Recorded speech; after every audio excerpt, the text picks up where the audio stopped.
Friends, happy Friday. ఈరోజు carrot halwa.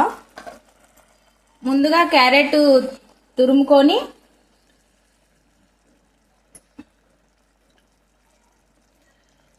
ఈ పాత్రలోకి నెయ్యి వేసుకొని గోడంబి ఎంపుకోవాలి. ఎంపుకున్నాక క్యారెట్ తురుము వేసేసి అదే నెయ్యిలోకి చక్కెర, కొన్ని పాలు, క్యారెట్ వేసేసుకొని బాగా కలుపుకోవాలి.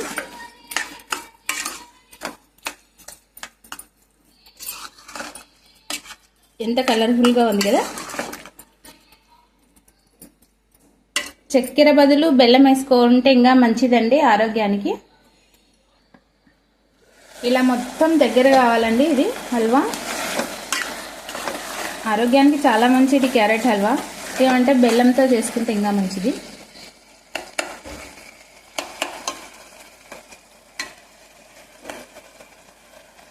ఇప్పుడు డ్రై ఫ్రూట్స్ ఉన్నాయి కదండి, ఇవి వేసేసుకోవాలి.